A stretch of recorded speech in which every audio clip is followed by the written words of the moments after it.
ونستعينه ونستغفره ونؤمن به ونتوكل عليه ونعوذ بالله من شرور أنفسنا ومن سيئات أعمالنا من يهده الله فلا مضل له ومن يضلله فلا هادي له أشهد أن لا إله إلا الله وحده لا شريك له وأشهد أن محمدا عبده ورسوله اللهم صل على محمد وأزواجه وذريته كما صليت على آل إبراهيم وبارك على محمد وأزواجه وذريته كما باركت على آل إبراهيم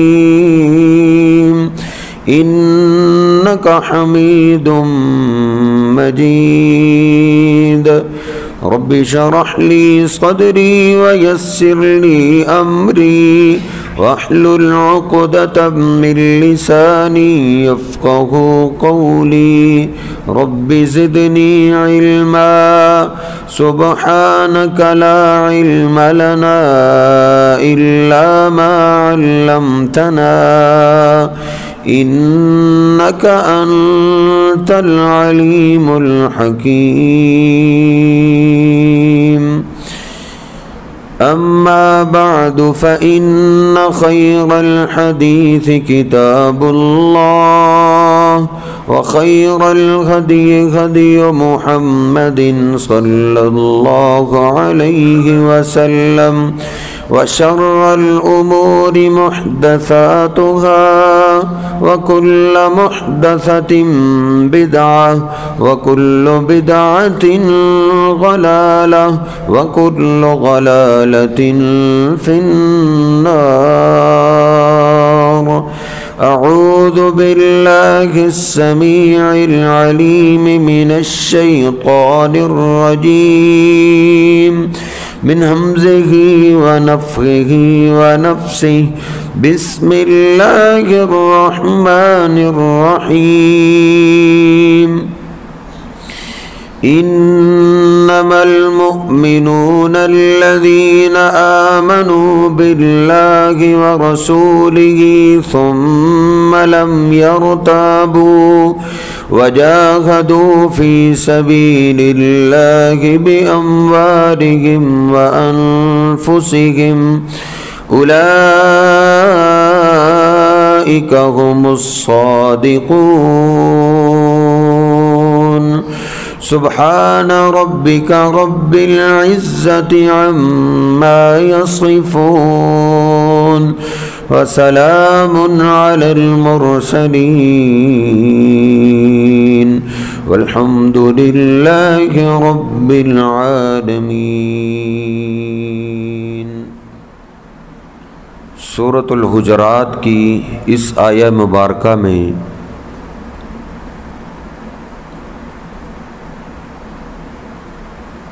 ایمانداروں کی نشاندہی کی ہے۔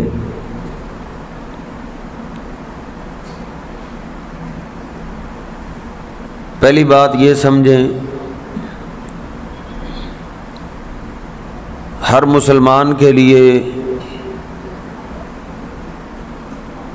سب سے قیمتی چیز، سب سے قیمتی سرمایہ ہر مسلمان کا ایمان ہے۔ صحیح البخاری میں نبی پاک صلی اللہ علیہ وسلم کا ارشاد گرامی ہے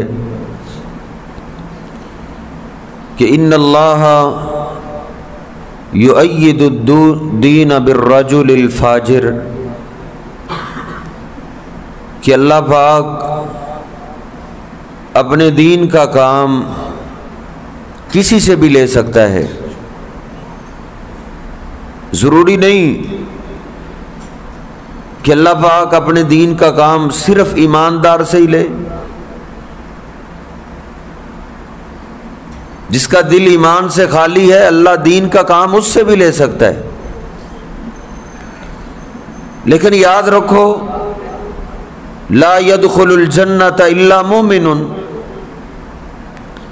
جنت میں صرف وہ جائے گا جس کے دل میں ایمان ہوگا، ایماندار آدمی جنت میں جائے گا۔ اس لیے ہمیں اپنا محاسبہ آج ہی کرنا چاہیے کہ آیا ہمارے دلوں کے اندر ایمان ہے یا نہیں، ایمان کی فکر کرنی چاہیے۔ سیدنا عمر فاروق رضی اللہ تعالیٰ عنہ، جن کو کئی دفعہ نبی کریم صلی اللہ علیہ وسلم نے جنت کی بشارت دی کہ عمر فی الجنہ، لوگوں عمر جنتی ہے۔ ایک دن آپ نے فجر کے بعد فرمایا کہ اللہ نے رات کو مجھے جنت کی ایک کالونی دکھائی ہے، اس ٹاؤن میں ایک سب سے خوبصورت محل تھا۔ میرے دل میں خیال پیدا ہوا کہ یہ سب سے عظیم انسان کا ہو سکتا ہے، شاید یہ محل میرا ہو۔ میں نے پوچھا لمن ھذا القصر، یہ محل کس کا ہے؟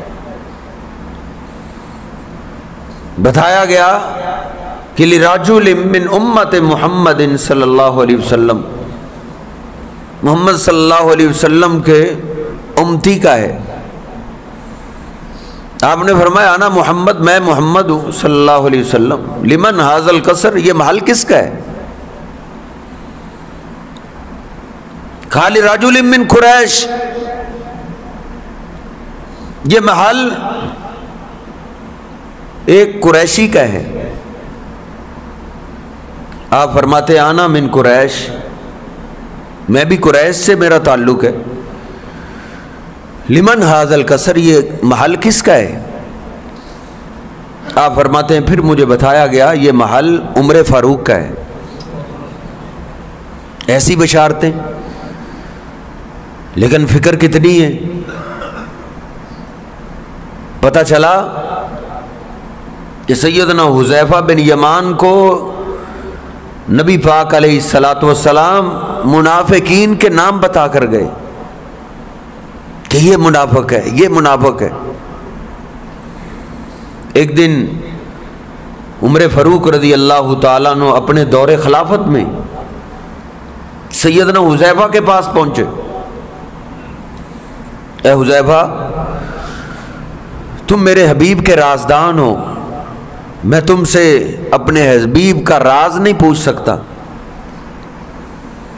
لیکن اتنا تو پوچھ سکتا ہوں، تم مجھے یہ تو بتا سکتے ہو کہ ان منافقین میں کہیں مجھ عمر کا نام تو نہیں آتا؟ یہ بات سن کر سیدنا حذیفہ رو دیے۔ امیر المومنین، آپ یہ کیسی بات کر رہے ہیں؟ نبی پاک علیہ السلام نے جو مجھے نام بتلائے ہیں ان ناموں میں آپ کا نام نہیں آتا۔ یعنی ان کو اپنے ایمان کی فکر رہتی تھی۔ یہ تو ایک صحابی کی بات چلی ہے، نبی علیہ الصلاۃ والسلام کے ہاتھوں میں ہاتھ ڈال کے جا رہے ہیں، محبت کا اظہار کرتے ہیں، اللہ کے حبیب میں آپ سے بڑا پیار کرتا ہوں، اپنی اولاد سے، اپنے مال سے سب سے زیادہ، الا نفسی، سوائے اپنی جان کے۔ اپنی جان تو ہر ایک کو پیاری ہے۔ آپ نے فرمایا لا یا عمر، نہیں ہے عمر، پھر ابھی تک تیرا ایمان مکمل نہیں ہوا۔ جب ایمان کے نقص کی بات سنی فوراً تڑپ اٹھے، اللہ کے حبیب الان انت احب الی من نفسی، اب آپ مجھے میری جان سے بھی زیادہ پیارے ہیں۔ آپ نے فرمایا الان یا عمر، الان یا عمر، اے عمر ہاں اب ایمان مکمل ہوا ہے۔ تم میں سے کوئی اس وقت تک ایماندار نہیں ہو سکتا جب تک اپنی جان سے بھی زیادہ مجھ سے پیار نہ کر۔ اس لیے ایماندار کے لیے ایک ایمان قیمتی سرمایہ ہے۔ اللہ پاک نے اس آیہ مبارکہ میں ایمانداروں کی نشاندہی کی ہے کہ ایماندار کون ہے۔ انما المؤمنون الذین آمنوا باللہ ورسولہ، ایماندار وہ ہیں جو اللہ پر، اللہ کے رسول پر ایمان لے آئے۔ اور آگے والی بات بڑی قابل غور ہے، ثم لم یرتابوا، پھر اس ایمان میں انہوں نے شک نہیں کیا۔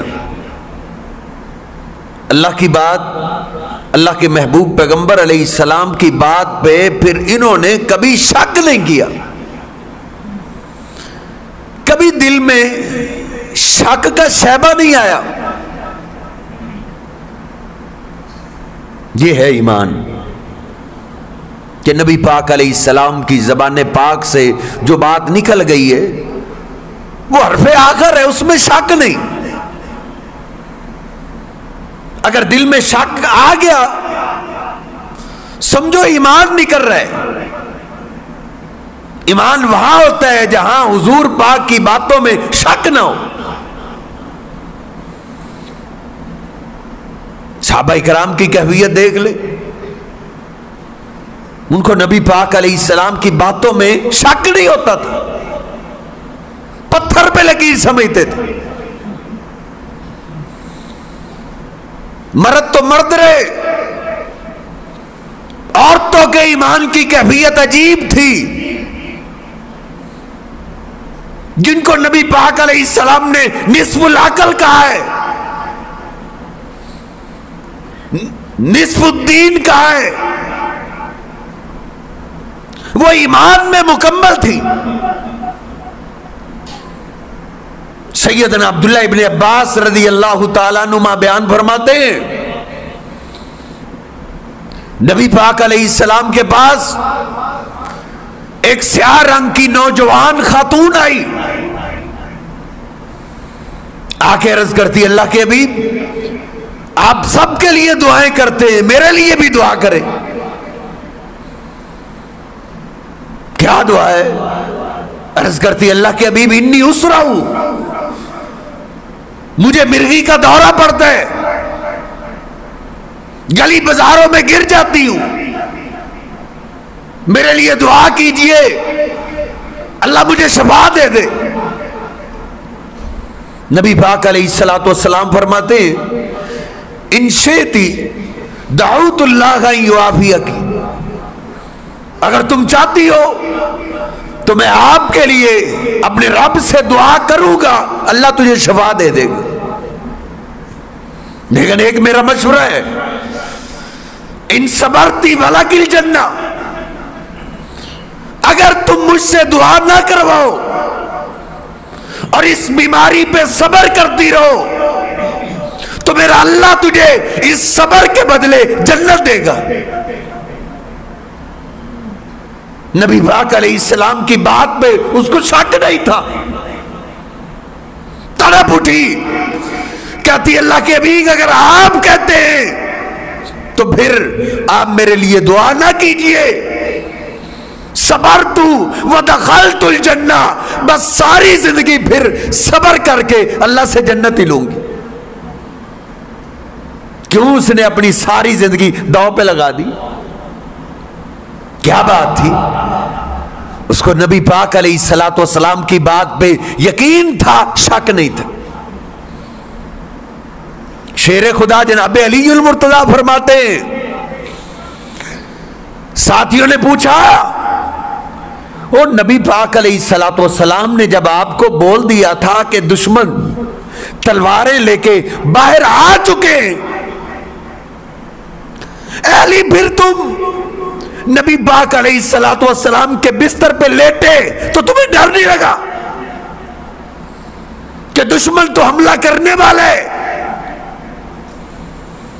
جناب علی پاک فرماتے ہیں ڈر کیسے لگ سکتا تھا، نبی علیہ الصلوۃ والسلام مجھے بتا چکے تھے اے علی امانتوں کو واپس کر کے تم پیچھے آ جانا۔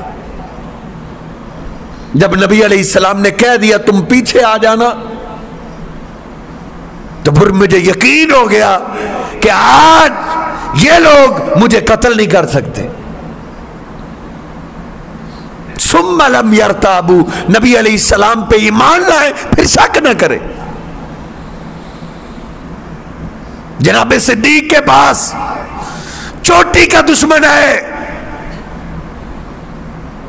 پوچھتا ہے یہاں سے شام جانا ہو کتنا عرصہ چاہیے؟ 1 ماہ چاہیے۔ کہا اگر کوئی کہے کہ میں راتوں رات چلا گیا، کہا یہ تو ناممکن ہے، یہ نہیں ہو سکتا۔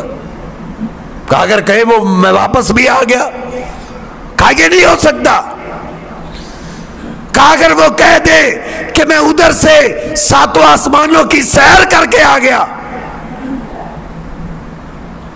اب جناب ابوبکر صدیق پوچھتے ہیں لمن قائل، اس بات کا قائل کہنے والا کون ہے؟ یہ کس نے کہی ہے؟ ابو جہل نے کہا یہ تیرے صاحب نے کہی ہے، صاحب نے، تیرے ساتھی کی بات ہے۔ کہ ابو جہل خاموش ہو جاؤ، دنیا کا کوئی آدمی یہ بات کہے تو جھوٹ ہے، اگر میرے محبوب پیغمبر کہیں تو پھر سچ ہے۔ ثم لم یرتابوا، ایمان لے آئے پھر شک نہ کرے۔ آج ہمارے لیے احادیث پہ عمل کرنا مشکل کیوں ہو گئے؟ وہ یقین نہیں رہا، ان کو یقین تھا، ان کے بچے بچے کو یقین ہوتا تھا، بچے بچے کو، وہ بھی بچی ہے نا، جوان ہے، خیمے میں رہتی ہے، دروازے میں دستک ہوئی ہے، ابا جی دروازے پہ پہنچے، کہا میں جلیبیب، مجھے اللہ کے پیغمبر نے بھیجا ہے اپنی بیٹی کا نکاح مجھ سے کرو۔ سردار گھرانہ جلیبیب، گاہے بگاہے سبزی بیچنے والے، وہ انصاری صحابی سردار واپس پلٹا، اپنی بیوی کو ملاتے کہ نبی پاک علیہ الصلوۃ والسلام سے جو ہم نے بات کہی تھی آپ نے رشتے کے لیے جلیبیب کو بھیجے۔ اب دونوں مشورہ کر رہے ہیں کہ اپنی بیٹی کو مطمئن کیسے کریں، کیسے سمجھائیں۔ جلیبیب کا چھوٹا قد، کالی رنگت، ہمارا خاندان بھی نہیں، لیکن نبی پاک علیہ السلام کا فرمان ہے اب ہم رد تو نہیں نہ کر سکتے، بیٹی کو کیسے مطمئن کرے۔ میں نے مسند احمد میں پڑھے کئی رشتوں کو وہ گھر ٹھکرا چکے تھے، کسی کو بچی نہیں مان رہی، کسی کو ماں باپ نہیں مان رہے، لیکن آج اللہ کے پیغمبر نے ایک آدمی کو بھیج دیے۔ حدیث میں جب ماں باپ دونوں مشورہ کر رہے تھے، بیٹی نے پردے کی اوٹ میں باتیں سن لی، پردے کی اوٹ سے بولی اے ابا جان کیا مشورہ کر رہے ہو، کیا سوچ رہے ہو؟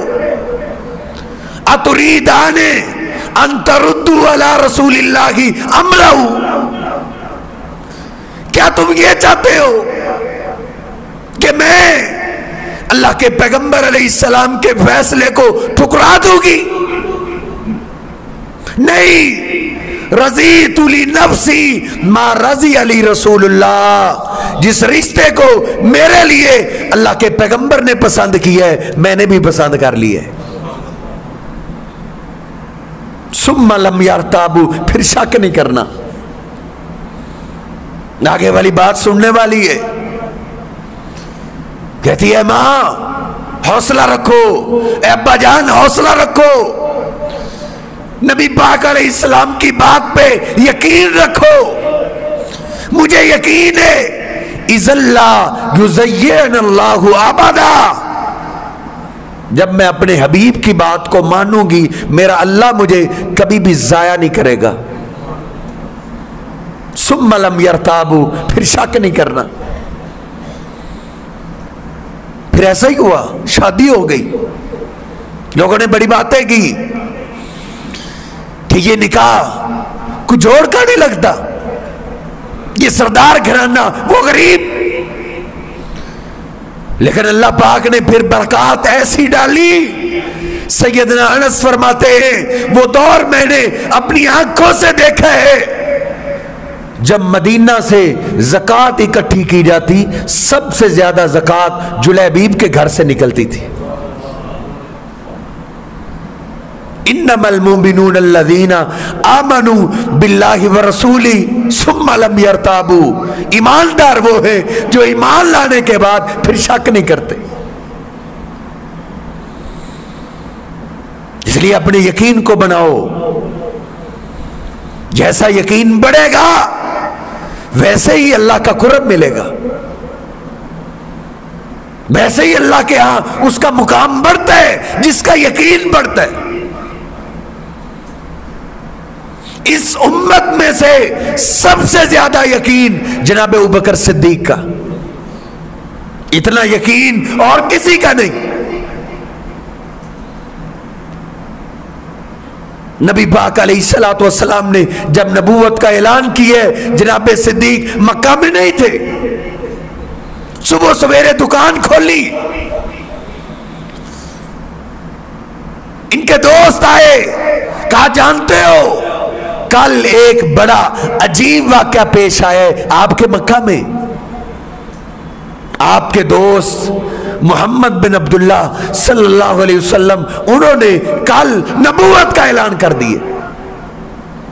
کہتا ہے مجھے اللہ نے اپنا رسول بنا لی ہے۔ پریشان ہونے والی بات نہیں، آپ کے اس دوست کی اس بات کو کسی نے بھی نہیں مانا۔ دکان کھلی ہے، جناب ابوبکر صدیق رضی اللہ تعالی نکلے نبی پاک علیہ السلام کے دروازے پہ۔ حضور پاک کو تو ساری رات نیند نہ آئی تھی کہ کیا ہوا ہے، یہی مجھے صادق و امین کہنے والے، مجھ سے اپنے معاملات کے فیصلے کروانے والے ایک دم ان کو کیا ہو گئے؟ میری اس بات کو ماننے کے لیے کوئی بھی تیار نہیں۔ جناب صدیق نے دروازے کو دستک دی، نبی علیہ السلام باہر تشریف لائے، پوچھا کیا آپ نے کل نبی ہونے کا اعلان کیا ہے کہ اللہ نے آپ کو اپنا رسول بنا لیا ہے؟ کہا ہاں ابوبکر، لیکن مکہ میں میری یہ بات ماننے کے لیے کوئی بھی ہمارے رشتہ دار تیار نہیں ہے۔ جناب ابوبکر صدیق کہتے ہیں کوئی بھی نہیں مانتا، لیکن صدیق نے آپ کو اللہ کا رسول مان لیا ہے۔ اعتماد سب سے پہلے، یقین سب سے پہلے جناب ابوبکر صدیق نے کیا ہے، پھر مقام وہی ملا ہے۔ حضور پاک اس احسان کو کبھی نہ بھلا سکے، کبھی نہ بھلایا آپ نے۔ ایک دفعہ سیدنا عمر فاروق سے کچھ معاملہ بن گیا تو آپ غصے میں آ گئے، آپ نے کہا ہل انتم تارکو لی صاحبی، کیا تم میری خاطر میرے صاحب کو چھوڑ نہیں سکتے؟ کیا تمہیں یاد نہیں اللہ نے مجھے سچا دین دے کر بھیجا؟ میں نے تم سب میں کہا مجھے اللہ نے رسول بنایا ہے، کل تم کذبتا، اس وقت تم سب نے کہا تھا جھوٹ بول رہے ہو، اکیلا ابو بکر کہتا تھا تم سچ کہہ رہے ہو۔ ثم لم یرتابوا، جناب صدیق کو یہ محبت، یہ مقام کیوں ملا؟ انہوں نے شک نہیں کیا تھا۔ ان کے بارے میں نبی علیہ السلام فرماتے ہیں لا يدخل الجنت الا مومن، جنت میں سچے ایماندار جائیں گے۔ اللہ رب العزت سے دعا ہے اللہ رب العزت مجھے اور آپ کو اس آیہ مبارکہ کو سمجھنے کی توفیق عطا فرمائے، اس کے مطابق اپنے ایمان کو بنانے کی توفیق عطا فرمائے۔